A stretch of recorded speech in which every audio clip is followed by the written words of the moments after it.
the world's deadliest assassin and mercenary for hire, a man of his word.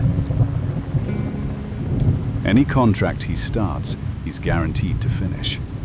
This is the world's most dangerous assassin, Deathstroke, the Terminator. In his early years, Slade Wilson was an elite soldier. He underwent rigorous training under his superior and future wife and later enemy, Adeline Kane. Target dummy ahead 6 meters. Slade! It's shooting real bullets! Bill, it wouldn't be a test if it didn't. This training was so brutal that half the men in the Special Forces got dropped in only the first 3 weeks, which only left elite soldiers like Slade. Slade! I fell into a snare trap! Help! Can't in a real battle. You'd be dead. I have to proceed with the mission. The best of the best. Adeline took Slade's fighting style to the next level, where he was only able to fight on 1 dimension. Adeline could fight on 3. She showed him to defend himself peripherally, that he was a weapon as to not rely on them. Slade became a monster on the field.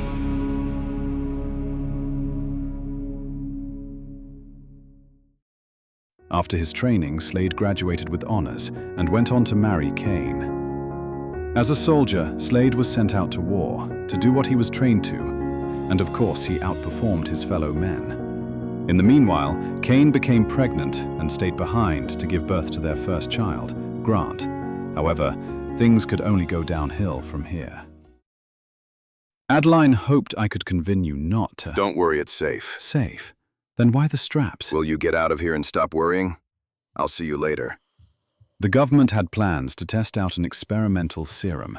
Supposedly, the serum was said to be able to give soldiers whom have been captured or kidnapped by the enemy the ability to resist truth serums whilst under interrogation. And, unsurprisingly, Slade put himself on the front lines yet again. Always ready to take the risk others are unwilling to.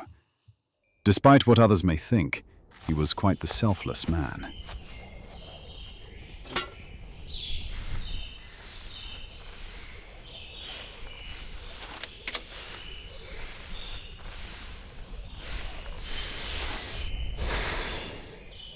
Many things bothered Slade, but death wasn't one of them.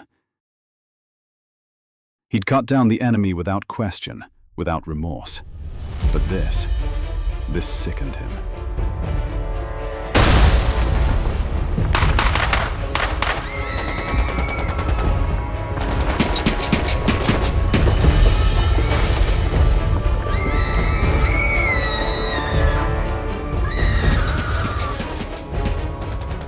His squad were firing at innocent and enemy alike. The deafening explosions overwhelmed their cries, but he could hear each one nonetheless. A code of ethics was born on the battlefield and baptized in blood.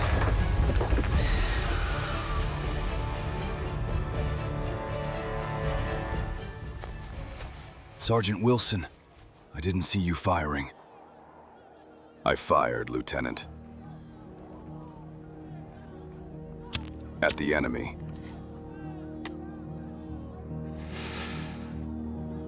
Wilson. They're all the enemy.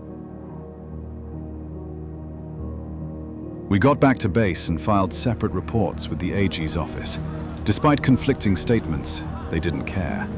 After all, enemy troops were sighted, targeted, and removed. Wilson, I will not tolerate insubordination. Now, I am aware that it is against regulations for an officer to strike an enlisted man. So I'll leave it up to Privates Fenster and Dickens to find you, after you fall to the ground from the roof.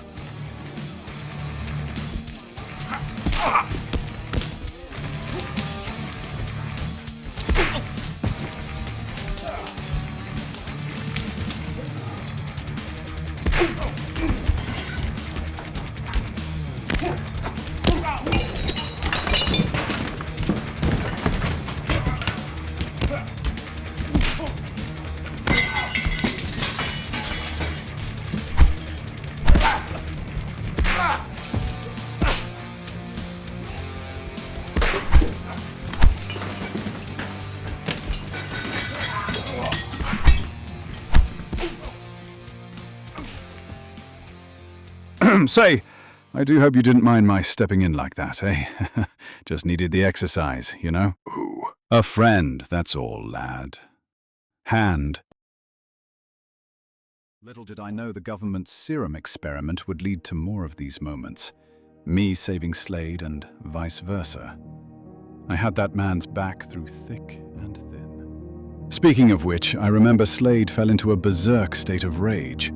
At first, there was an uncanny display of almost superhuman strength.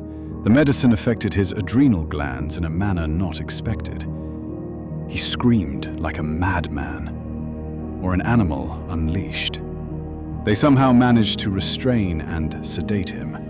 After that, all information concerning him was suddenly deemed classified and top secret. We spent months fighting army red tape. When we finally got to see him, he was damn near death. He was in that soldier's coma for several weeks more. Seeing Slade in that state really took its toll on Kane. He obviously didn't die, he's a tough bastard. In the following months, he alternated between periods of superhuman strength and complete fatigue before he stabilized. The serum didn't just give Slade superhuman strength. He gained enhanced senses, superhuman speed and agility with the reflexes to match.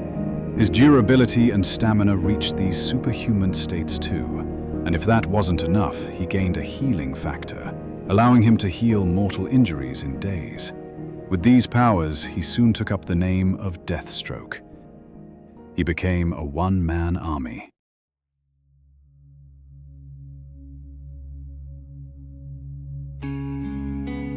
We went on missions where he did the impossible, which is a valuable service in today's world.